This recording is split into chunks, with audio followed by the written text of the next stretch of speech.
Stephanie Dobson is joining us once again this week. Stephanie is a lawyer and mediator at Hankin Divorce Law and Mediation here in Lloydminster. Stephanie, thank you so much for joining us once again. Yeah, thanks, Stacey, for having me. Well, we're continuing our theme today, Stephanie, about written agreements between spouses. And we've kind of talked a couple of different angles, but today we're going to talk about separation agreements. So first question, let's talk exactly what is a separation agreement?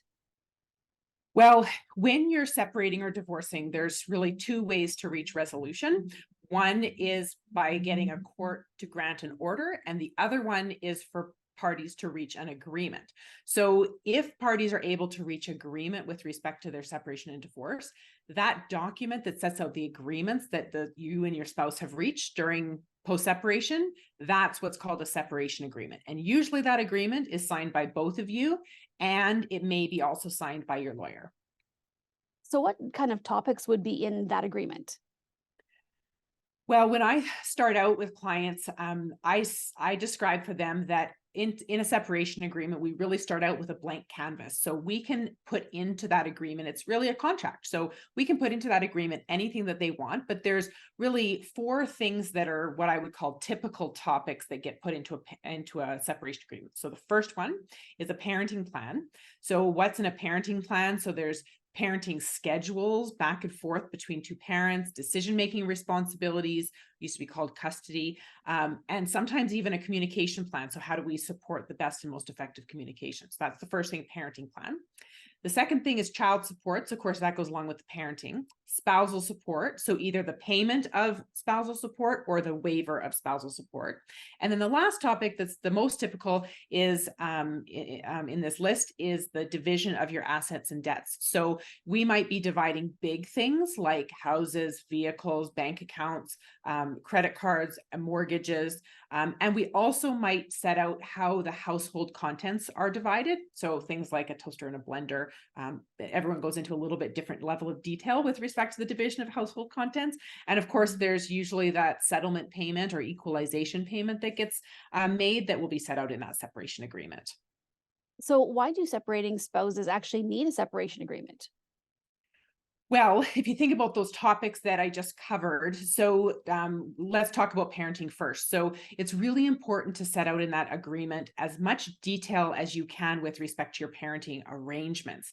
So I usually describe for families that the more conflict that there is between parents, the more detailed that we want in that written agreement so that you can really take that agreement out of the drawer and go about using it as you need so that you don't have to keep going back to your lawyer or mediator to keep adding more detail later when there's conflict that arises. And then the second thing is that line in the sand. So it's really to finalize the arrangements between two spouses who are moving in their separate directions. So things like property division and spousal support that usually people want to have that specific line so that they're, once we've agreed to this and once we've signed off on this, then I'm set. I know exactly what I can expect as far as the future. Now, there's also sometimes third parties need your separation agreement. So banks may need your separation agreement in the event that you're doing some refinancing for some of your property division. And so why would lenders need to see this agreement? Well, it was actually a local lender who asked me to do this topic because so often they get pushback from their clients who ask the question of why the heck do I need a separation agreement in order to refinance my home? So a couple of things that lenders might want to know. Number one is your income or expenses relating to the separation. So you may be the one who pays support or you may be the one who's receiving support. So the lender will need to know that to help with the refinancing application. And then on the property division side, the lender is going to need to know what assets or debts that you'll be retaining. So what will be your net worth after the fact? Because if they pulled a credit report today, for example, they would see certain things on there that might be in your name or might be in joint names, but actually after the separation and once that agreement's signed, then those things are going to come out of your name. So they'll need to know all of those details. And how do you get started, Stephanie? I know we often go to this question for a number of things, but it is a very good point because a lot of people don't know where to go or how to do it. So how do you get started with a separation agreement?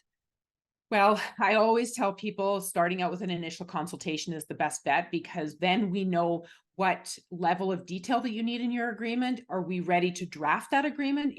Are all the terms already set, or do we need to negotiate some of the terms?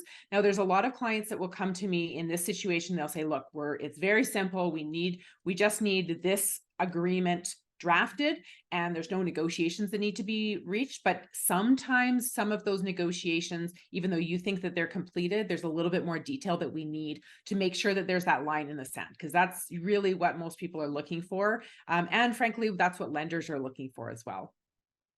All right, Stephanie. Well, good advice as always. I know I seem to be saying that, but there's so much involved in divorce and separation that it's great to know all the finer points. So thank you so much for joining us, and we'll be back again next week.